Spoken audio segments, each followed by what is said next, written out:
Bismillahirrahmanirrahim. Assalamualaikum warahmatullahi wabarakatuh.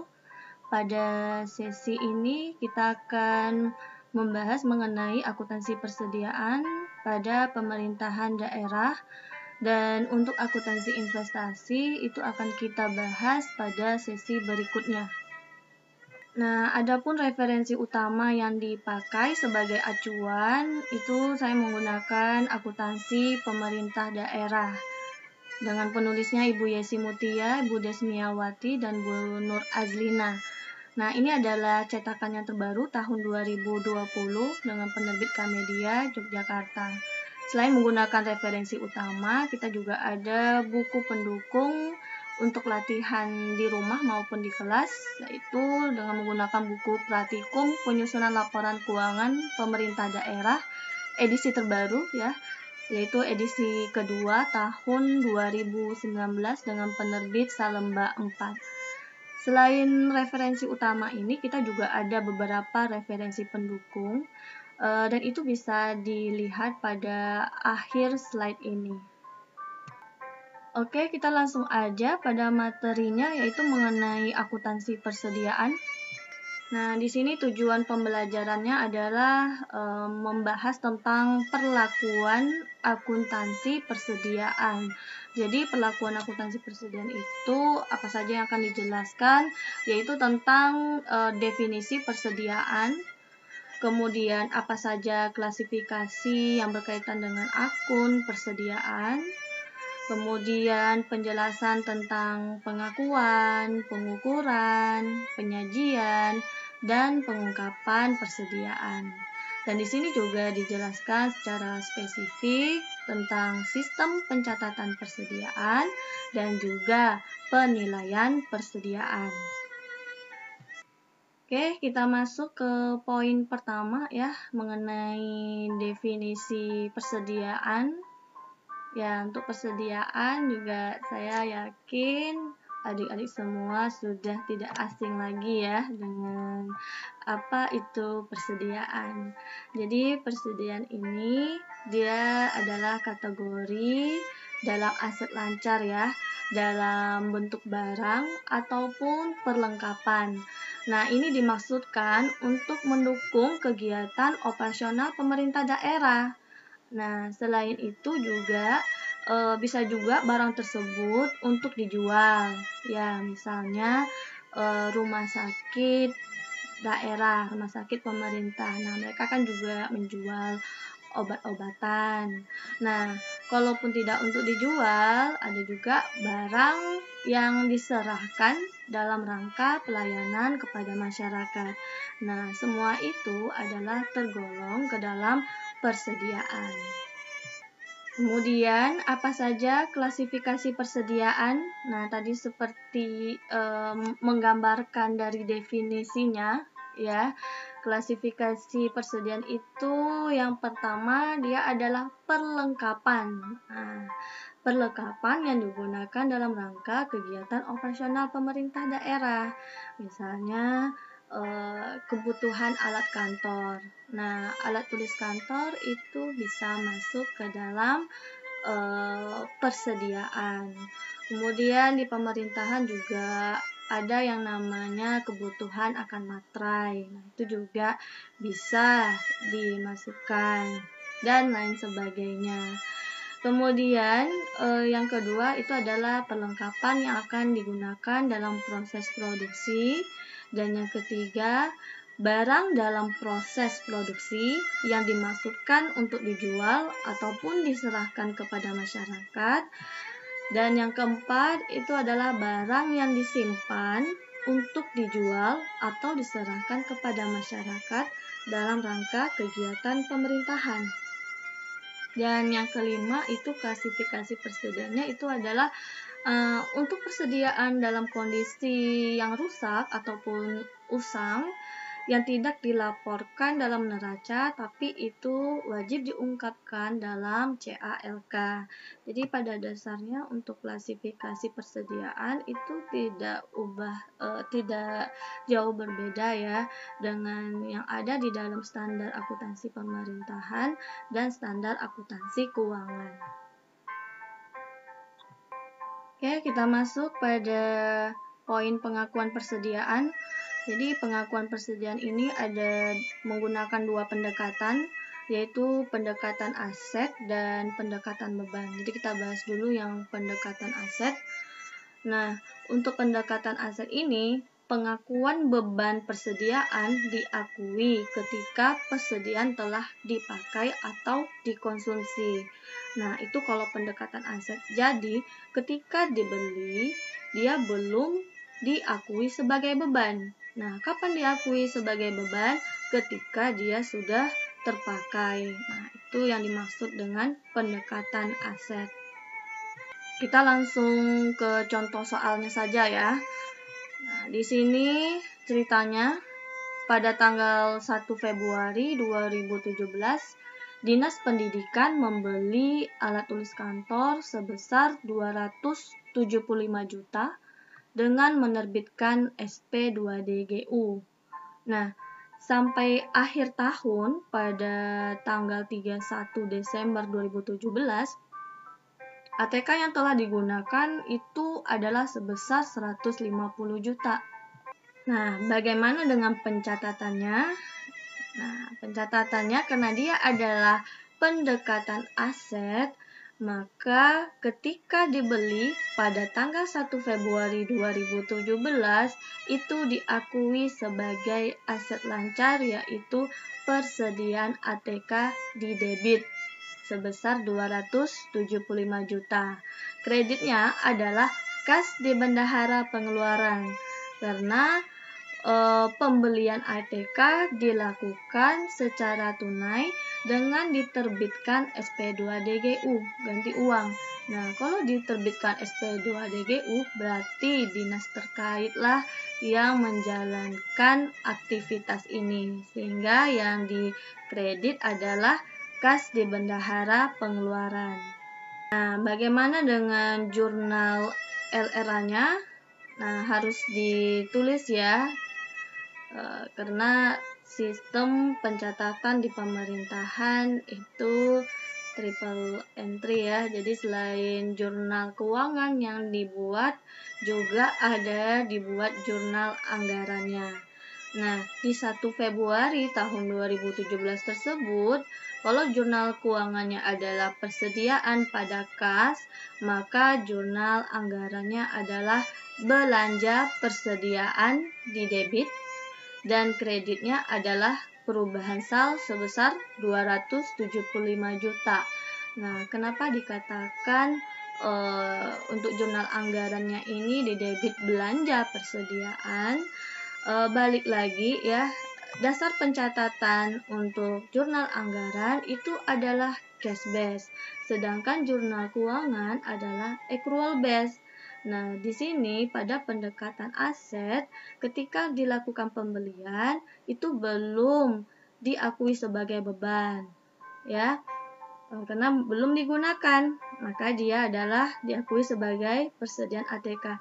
Nah, tapi kalau di jurnal anggaran, dia lebih kepada pendekatan beban. Jadi ketika membeli aset tersebut berupa persediaan, dia sudah diakui sebagai belanja persediaan. Nah, kreditnya ini adalah akun perubahan sal yang merupakan akun lawan dari jurnal LO ya, yaitu kas di bendahara pengeluaran. Oke, kita lanjut untuk jurnal berikutnya. Nah, tadi kan ceritanya pada slide sebelumnya adalah dokumennya berupa SP2DGU. Nah, ganti uang, memakai uang persediaan sebelumnya. Nah, berarti karena adanya kegiatan ini, uang sudah keluar 275 juta, maka bendahara pengeluaran akan mengajukan GU. Nah, setelah terbit GU-nya, maka di sini akan ditulis ya pada tanggal 1 tersebut juga ya, karena transaksinya dianggap sama ya di tanggal 1 Februari 2017, maka fungsi akuntansi akan mencatat di debitnya adalah kas di bendahara pengeluaran pada ya kredit rekening kas PPKD senilai 275 juta. Nah, di mana di sini PPKD sudah mengganti uang atau menyerahkan kembali uang yang sudah keluar tersebut kepada bendahara pengeluaran untuk bisa digunakan untuk aktivitas operasional berikutnya. Nah, setelah terpakai, tadi itu transaksinya adalah ketika pembelian ya. Nah, kalau pendekatan aset ini perlu dilakukan penyesuaian. Karena apa? Karena persediaan tersebut sudah habis terpakai. Jadi di akhir periode akuntansi, apakah itu bulanan ataupun tahunan, perlu dilakukannya pencatatan penyesuaian.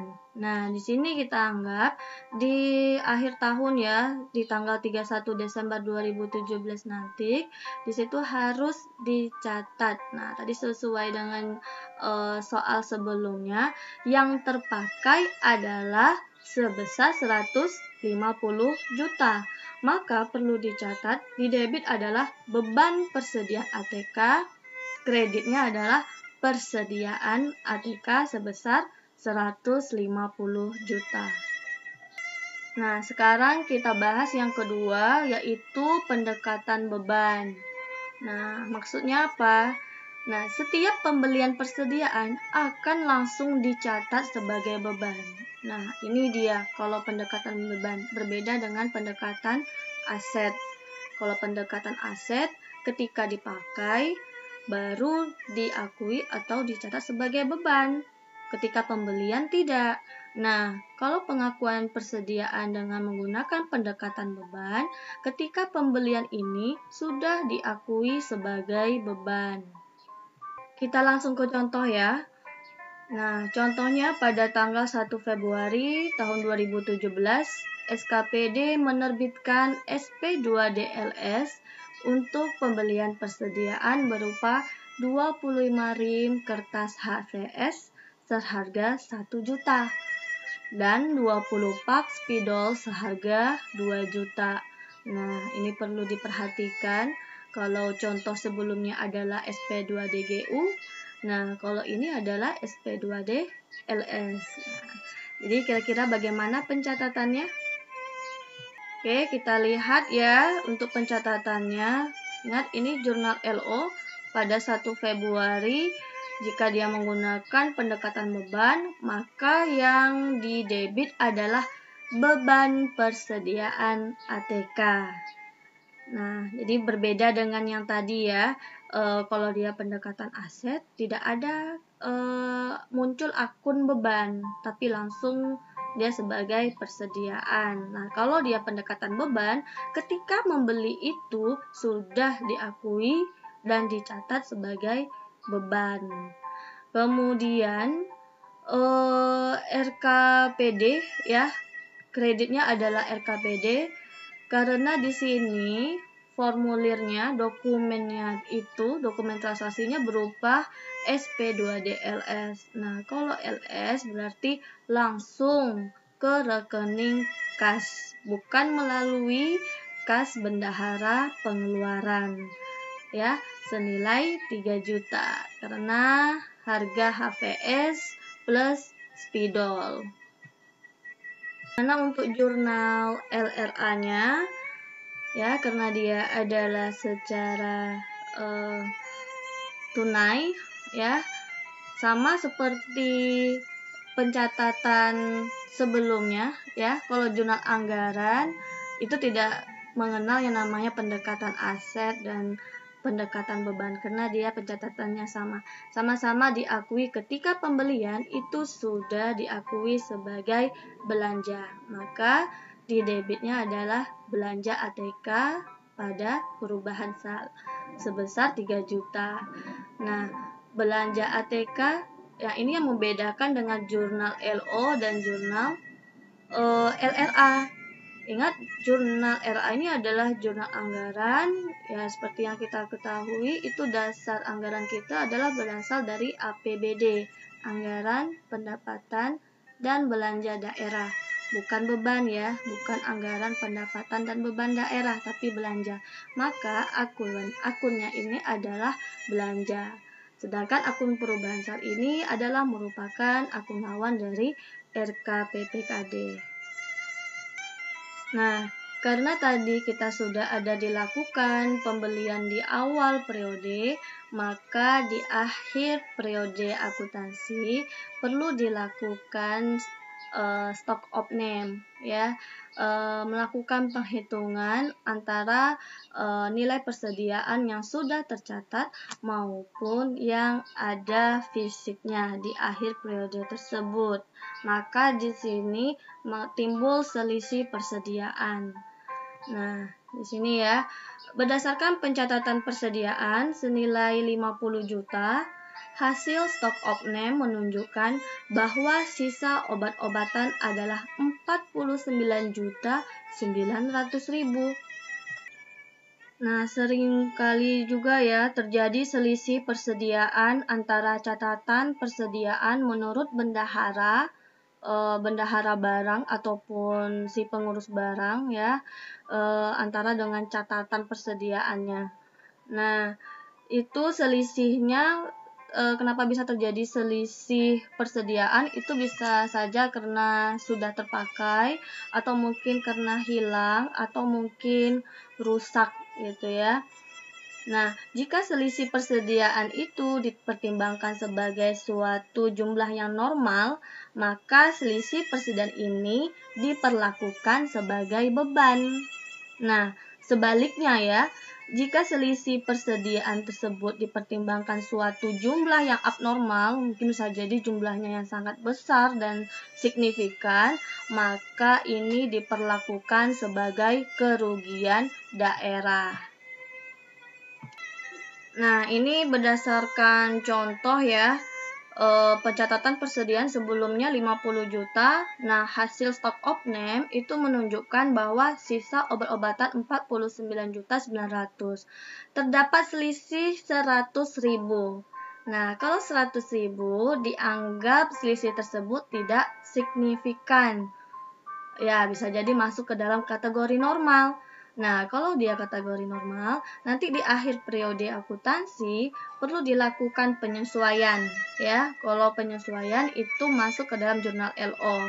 Apa jurnalnya?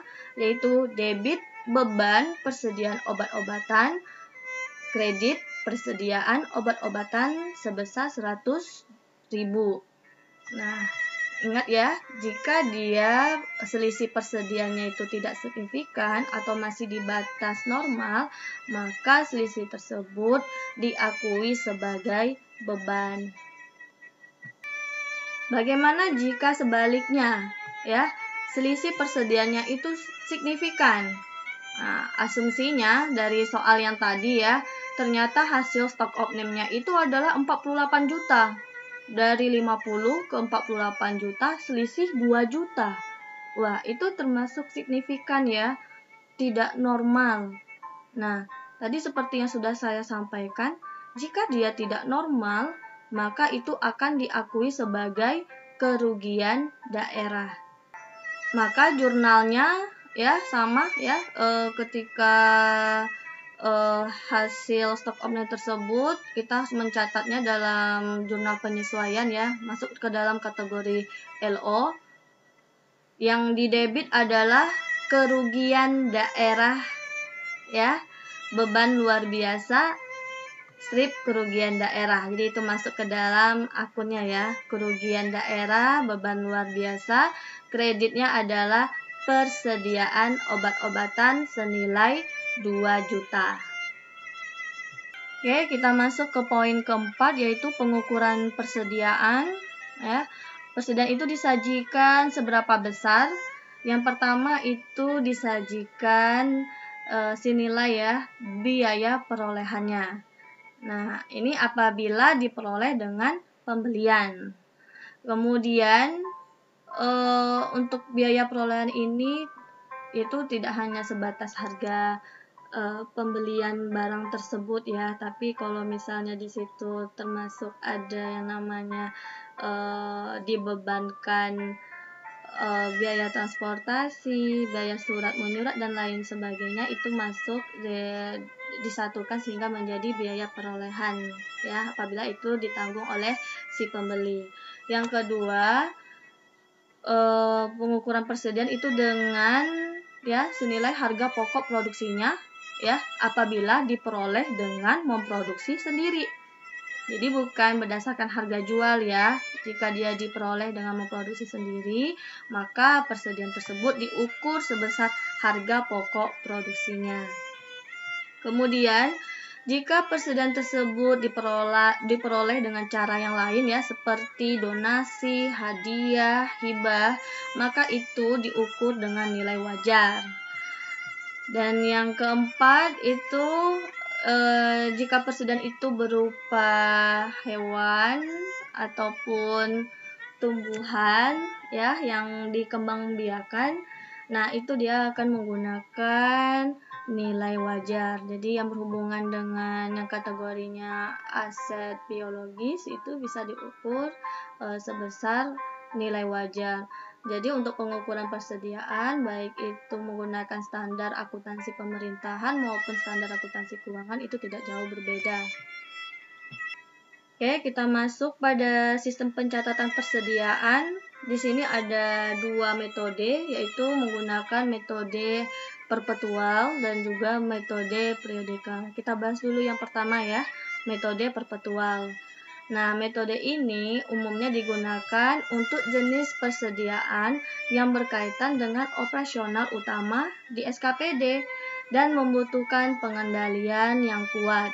Jadi, pada metode ini, fungsi akuntansi selalu mengkinikan nilai persediaan yang masuk ataupun yang keluar.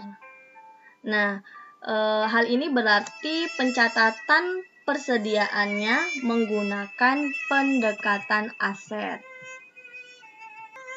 Oke, kita langsung ke contoh soal saja ya.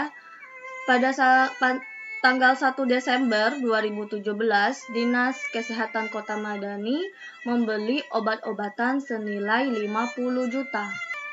Maka jurnal yang perlu dibuat oleh fungsi akuntansi pada tanggal tersebut ya, 1 Desember, adalah debit persediaan obat-obatan pada kas di bendahara pengeluaran senilai 50 juta. Nah, ini adalah pembelian obat-obatan oleh Dinas Kesehatan di tanggal 1 Desember. Nah, karena dia menggunakan metode perpetual, berarti mencatat persediaan ini dengan pendekatan aset, bukan pendekatan beban. Jadi adik-adik jangan sampai mencampur adukan pencatatan ya. Sistem kebijakan akuntansinya menggunakan metode perpetual, tapi malah pencatatannya dengan pendekatan beban. Jadi jangan sampai seperti itu. Jadi metode perpetual dia lebih menggunakan pendekatan aset. Maka untuk pencatatannya yang didebit adalah persediaan obat-obatan. Nah, bagaimana untuk jurnal anggarannya ya? Karena dia dilakukan pembeliannya secara tunai, maka diakui sebagai belanja persediaan obat-obatan pada tanggal tersebut. Nah, seperti yang sudah disampaikan sebelumnya, anggaran ini adalah cash base, jadi tidak mengenal yang namanya pencatatan pendekatan aset atau beban karena dia sudah mengakuinya sebagai belanja.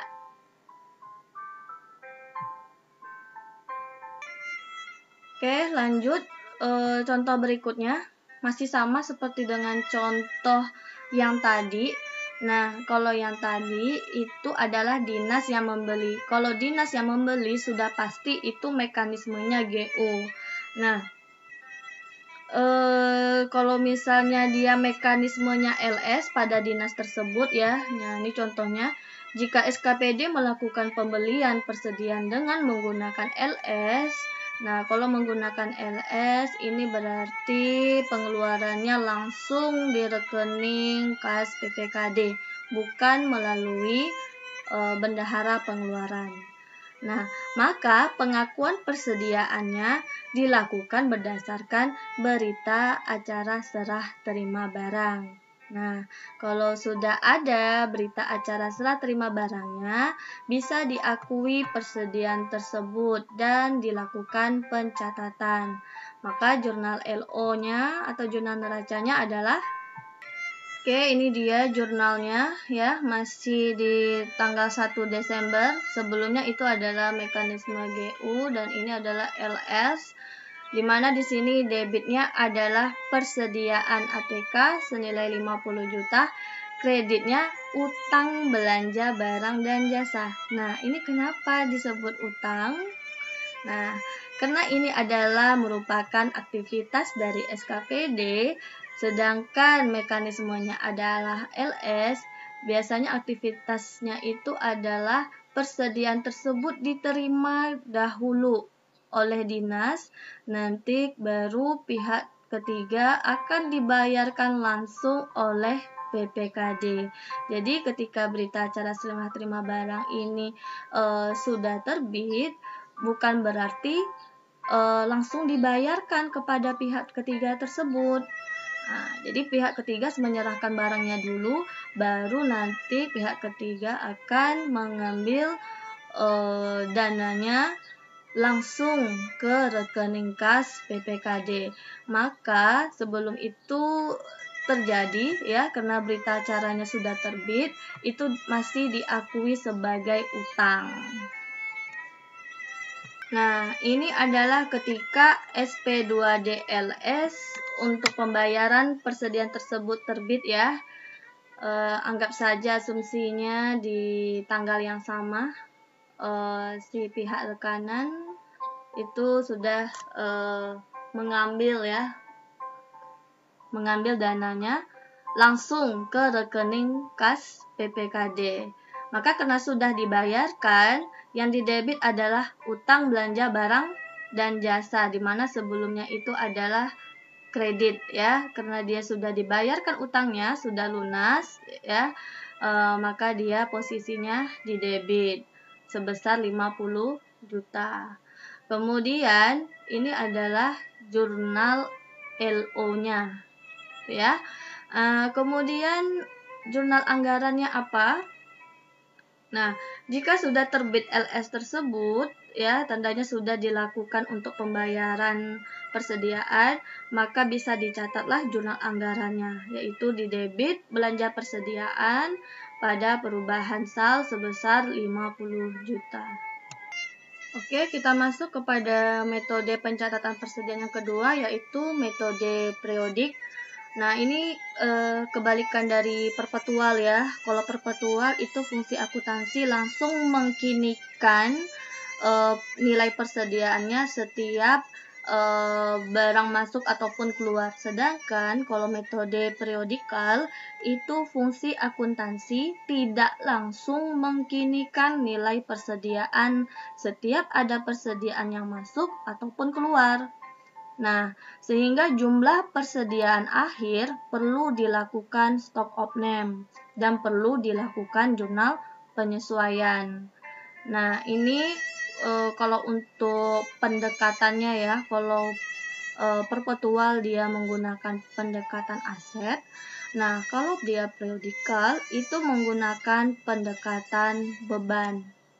Nah, jadi metode ini umumnya digunakan untuk jenis persediaan yang sifatnya itu adalah sebagai pendukung kegiatan di SKPD ya, untuk operasional aktivitasnya. Misalnya untuk persediaan ATK.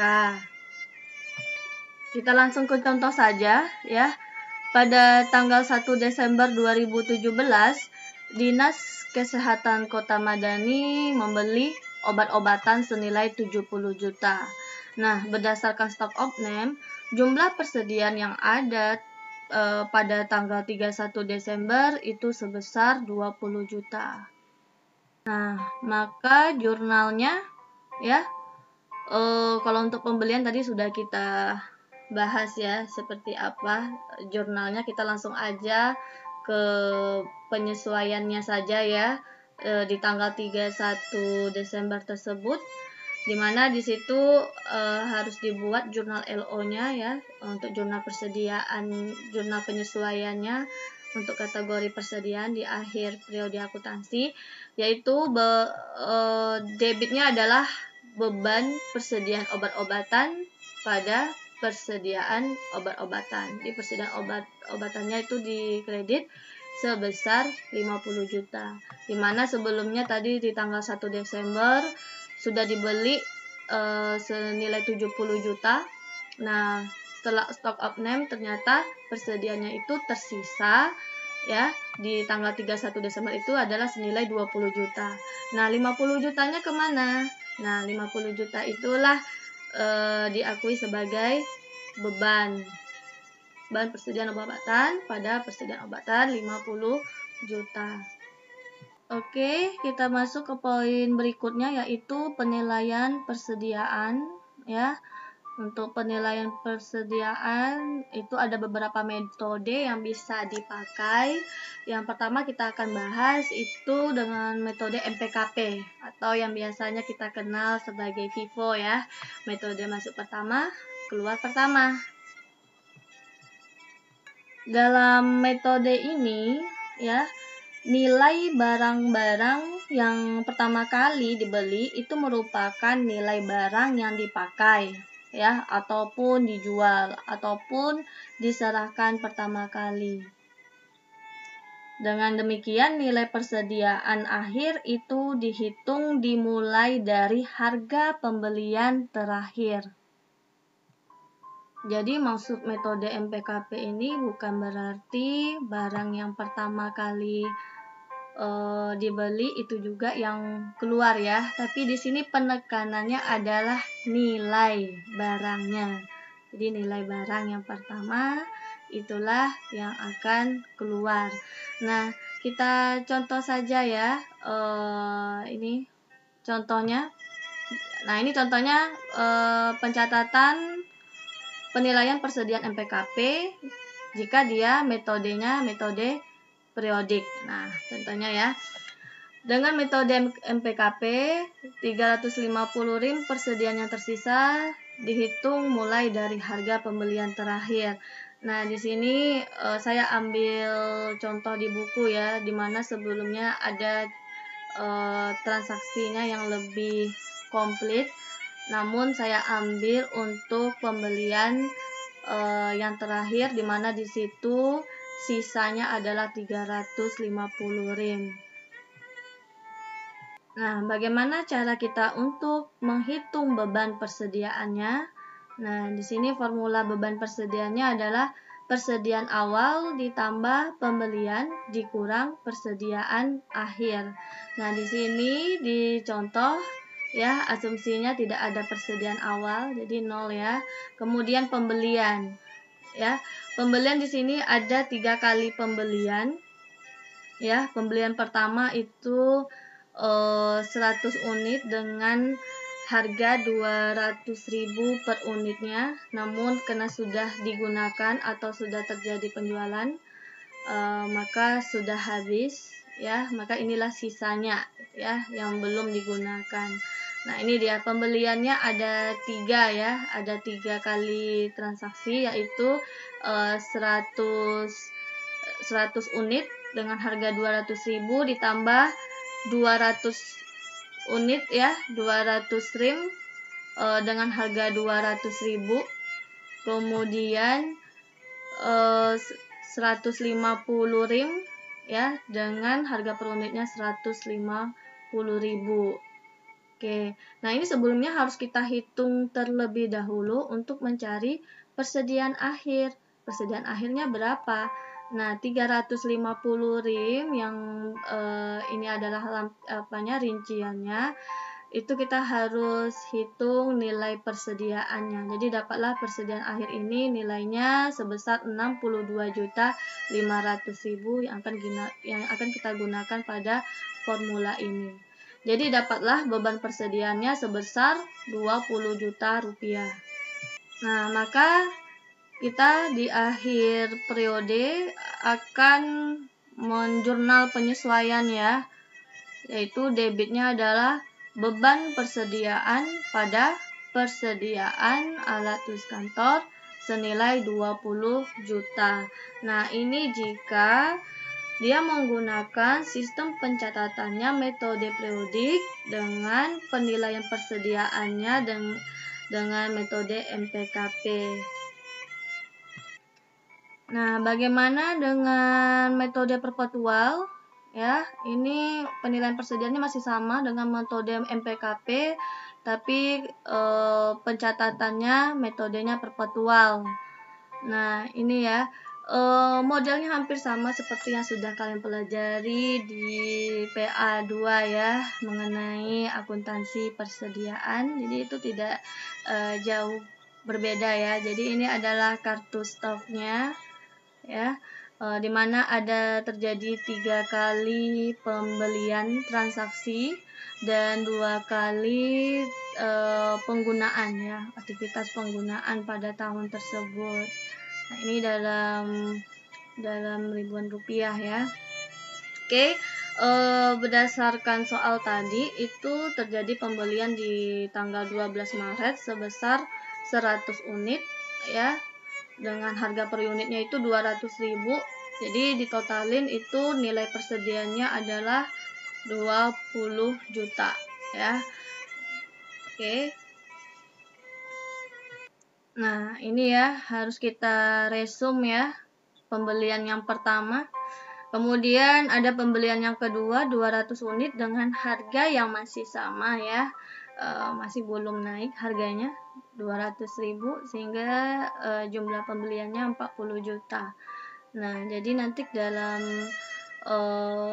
meresumnya ya, karena dia menggunakan MPKP 100 unit tetap ya, karena belum terjadi penggunaan, maka yang pembelian yang baru akan masuk ke dalam rows berikutnya. Ini ya. Kemudian di tanggal 20 Juni baru ada penggunaan persediaan ya, 50 RIM. Nah, ini ya tadi kertas HVS digunakan itu sebesar 50 RIM, maka harga per unitnya karena dia menggunakan MPKP menggunakan nilai harga perolehan yang pertama ya, dan begitu seterusnya.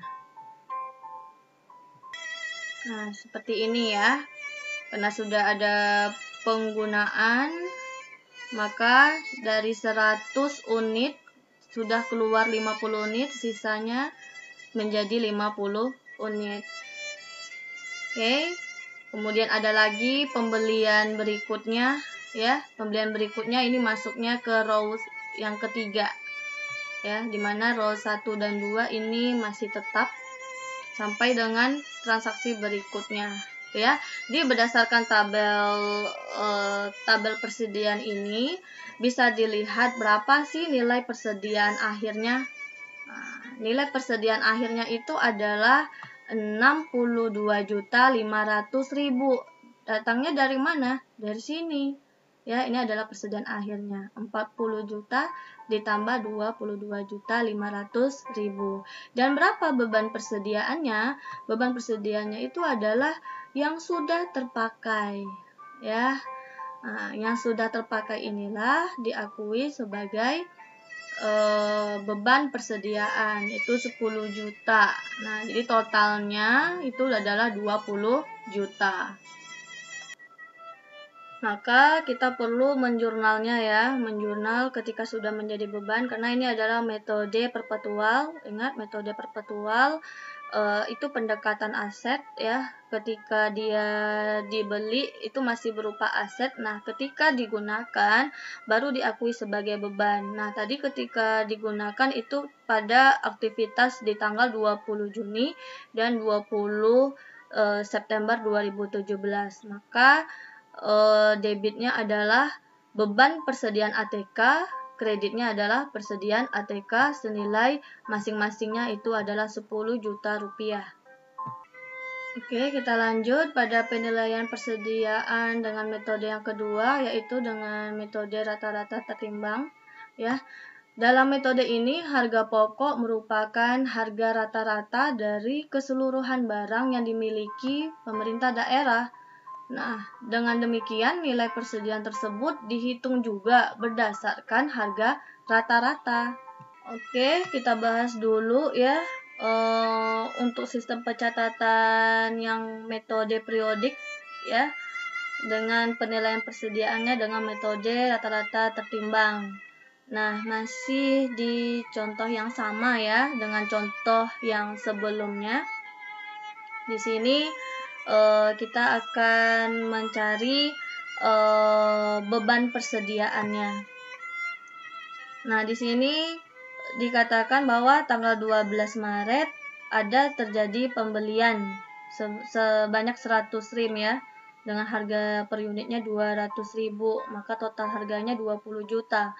Kemudian terjadi lagi pembelian di tanggal 18 April sebanyak 200 rim dengan harga yang sama. Nah, kemudian pembelian 22 Agustus yaitu 150 rim dengan harga yang lebih murah ya, 150.000. Nah, maka total harganya ini untuk 450 rim adalah senilai 80.500.000 rupiah nilai persediaannya. Nah, kalau sebelumnya MPKP adalah dihitung berdasarkan persediaan akhir yang terakhir. Nah, kalau ini kita lihat biaya rata-ratanya ya.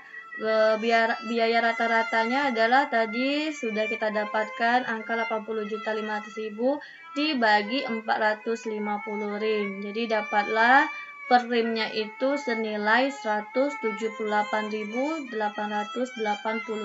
rupiah. Nah, tadi dibahas di persediaan akhirnya adalah 350 ya, sebanyak 350. Maka 350 tadi dikali dengan 178.889. Maka nilai persediaan akhirnya adalah senilai 62.611.150 rupiah. Nah, untuk persediaan yang telah dipakai, nah beban persediaannya adalah, nah ini dia ya, formulanya sama dengan yang sebelumnya ya, yaitu beban persediaan awal ditambah pembelian dikurang persediaan akhir. Nah, persediaan awal tadi tidak ada ya. Pembelian tadi sudah kita totalkan, seluruh pembeliannya itu adalah senilai 80.500.000. Dan kita juga sudah hitung tadi persediaan akhirnya berapa, yaitu senilai 62.600.000. Maka didapatlah ya beban persediaannya senilai 17.888.850 rupiah. Nah, maka ini adalah jurnal penyesuaiannya di akhir periode, di mana yang didebit adalah beban persediaan pada persediaan ATK senilai 17.888.850 rupiah. Oke, kita lanjut dengan penilaian persediaan dengan metode yang sama, hanya saja metode pencatatannya berbeda ya. Kalau ini dengan metode perpetual. Nah, seperti yang tadi ya, informasi yang sama dengan contoh kasus sebelumnya. Ini terjadi pembelian ya, ada 3 kali terjadi pembelian ya, dengan nilai unit sekian, dengan harga per unit sekian, dengan jumlah totalnya sekian. Jadi kita isi formnya ya, kartu stoknya. Jadi setiap kali ada pembelian ya, ini totalnya. Kemudian masuk lagi pada pembelian kedua. Kemudian di transaksi ketiga itu baru dilakukan adanya penggunaan ya, pemakaian sebanyak 50 rim. 50 rim, maka harga per unitnya ya kebetulan ini harganya masih sama ya, tidak ada terjadi perubahan. Maka di sini harganya sama 200.000, sehingga jumlah yang digunakan adalah sebesar 10 juta. Nah, untuk resumnya ya, ini kita rata-ratakan ya. Jadi ini 100 ditambah 200 jadi 300. Nah, ini yang terakhir, rumus yang terakhir ya. Nah, karena terjadi penggunaan, maka 300 dikurang 50, maka sisa per unitnya adalah 250. Dengan harga per unitnya masih sama ya. Jadi jumlah pada tanggal 20 Juni itu adalah senilai 50 juta rupiah. Kemudian terjadi pembelian kembali ya pada tanggal 22 Agustus senilai 150 unit dengan harga per unitnya 150. Maka jumlahnya itu adalah 22.500.000. Maka seperti apa cara kita meresumnya? Untuk meresumnya di kolom jumlah ini adalah untuk harga per unit dari 250 saldo sebelumnya ditambah dengan pembelian 150 unit sehingga total jumlah unitnya adalah 400 unit. Nah, untuk berikutnya harga per unit yang dipakai itu adalah 181,25 di mana ini datangnya dari jumlah saldo sebelumnya yaitu 50 juta ya, ditambah 22.500.000 yang ini merupakan pembelian dibagi dengan total unit terakhir yaitu 400 sehingga dapatlah harga per unitnya 181,25. Jadi nilai persediaan akhirnya adalah Rp63.437.500 yang ini ya. Ini adalah saldo persediaan akhir. Dan beban persediaannya adalah ini ya, berdasarkan penggunaan yaitu di tanggal 20 sebesar 10 juta ditambah dengan tanggal 20 bulan September 9 jutaan sehingga dapatlah beban persediaannya sebesar 19 jutaan. Oke, maka perlu kita jurnalkan ya. Kita jurnal beban persediaannya ini ya, di tanggal 20 Juni itu debitnya adalah beban persediaan pada persediaan ATK senilai 10 juta ya. Untuk tanggal 20-nya adalah sama ya, tapi nilainya 9.062.500. Nah, ini untuk penyajiannya ya. Untuk penyajian itu posisi persediaan berada di kategori aset ya, yaitu aset lancar di bawah bagian piutang. Oke, baik, itu saja materi yang disajikan untuk sesi kali ini. Nah, ini adalah literatur lengkapnya, mungkin kalian bisa akses atau memilikinya ya untuk tambahan pembelajaran yang lebih rinci dan lebih detailnya. Nah, ini adalah personal profile saya. Jika mungkin ada yang mau dikonsultasikan, kalian boleh menghubungi. Oke, terima kasih sudah menyaksikan. Semoga bisa diaplikasikan dan bermanfaat. Saya akhiri. Assalamualaikum warahmatullahi wabarakatuh.